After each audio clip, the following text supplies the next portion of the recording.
राधे राधे सभी को। जय श्री हरि। आज हम सुनेंगे पुरुषोत्तम मास का अध्याय 4।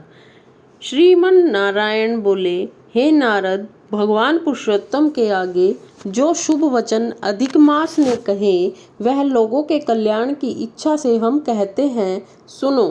अधिक मास बोला, हे नाथ, हे कृपानिधे, हे हरे, मेरे से जो बलवान हैं उन्होंने यह मलमास है ऐसा कहकर मुझ दीन को अपनी श्रेणी से निकाल दिया है। ऐसा यहाँ आए हुए मेरी आप रक्षा क्यों नहीं करते? अपने स्वामी देवता वाले मासादिकों द्वारा शुभ कर्म में वर्जित मुझ स्वामी रहित को देखते ही आपकी दयालुता कहाँ चली गई और आज यह कठोरता कैसे आ गई? हे भगवान, कंस रूप अग्नि से जलती हुई वसुदेव की स्त्री की रक्षा जैसे आपने की वैसे ही हे दीन वत्सल कहिए मुझ शरण आए कि आप रक्षा करेंगे या नहीं। पहले द्रुपद राजा की कन्या द्रौपदी की दुशासन के दुख से अब जैसे आपने रक्षा की है वैसे दीन दयाला कहिए मुझ शरण आए कि आज कैसे रक्षा नहीं करते। यमुना में कालिया नाग के विष से जो गो चराने वालों तथा पशुओं की आपने जैसे रक्षा की वैसे हे दीन वत्सल कहिए मुझ शरण आए कि आज कैसे रक्षा नहीं करते। पशु और पशुओं को पालने वालों एवं पशुपालकों की स्त्रियों की जैसे पहले व्रज में संपर्क के वन में लगी हुई अग्नि से आपने रक्षा की वैसे ही दीन वत्सल कहिए मुझ शरण आए कि आज कैसे रक्षा नहीं करते। मगध देश के राजा जरासंध के बंधन से राजाओं की जैसे रक्षा की वैसे ही दीन वत्सल कहिए मुझ शरण आए कि आप कैसे रक्षा नहीं करते। आपने ग्राह के मुख से गजराज की झट आकर जैसे रक्षा की वैसे हे दीन वत्सल कहिए मुझ शरण आए कि आज कैसे रक्षा नहीं करते। श्री नारायण बोले, इस प्रकार भगवान को कह स्वामी रहित मलमास आंसू बहता मुख लिए जगतपति के सामने चुपचाप खड़ा रहा।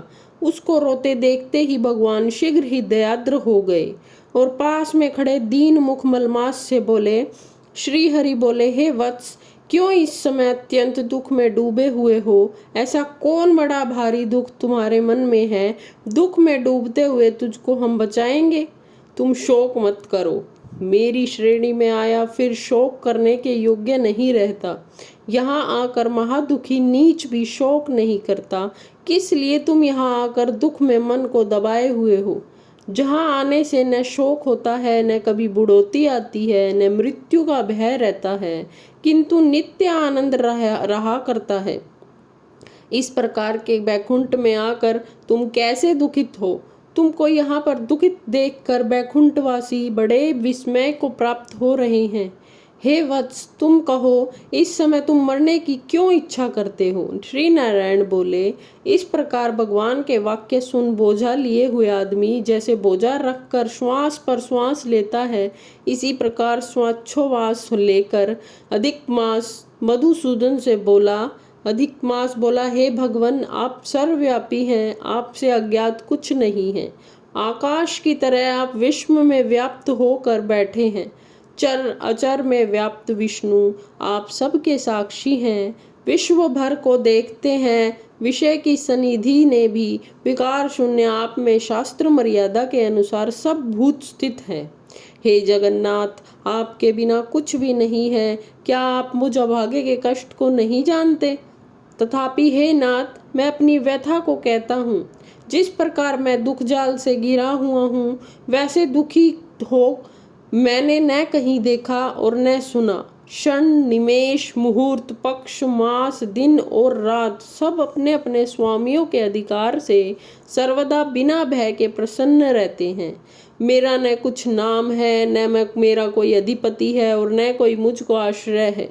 अत क्षणाधिक समस्त स्वामी वाले देवों ने शुभ कार्य से मेरा निरादर किया। यह मलमास सर्वदा त्याज्य है, अंधा है, गर्त में गिरने वाला है, ऐसा सब कहते हैं। इसी के कारण से मैं मरने की इच्छा रखता हूँ, अब जीने की इच्छा नहीं है। निंद जीवन से जो मरना ही उत्तम है।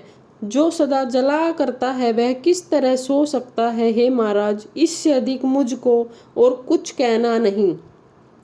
वेदों में आपकी इस तरह प्रसिद्धि है कि पुरुषोत्तम आप परोपकार प्रिय हैं और दूसरों के दुख को सहन नहीं करते।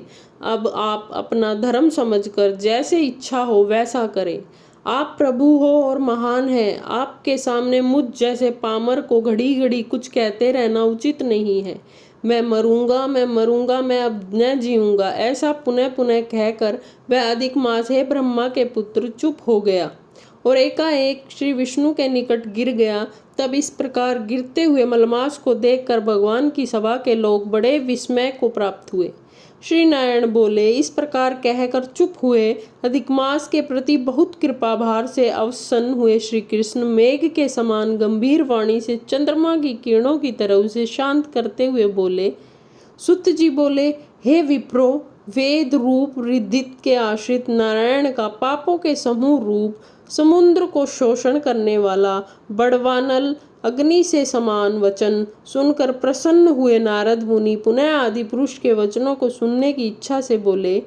इति श्री बृहन्नारदीय पुराणे पुरुषोत्तम मास कथा अध्याय 4 समाप्तम। कल हम सुनेंगे अध्याय 5।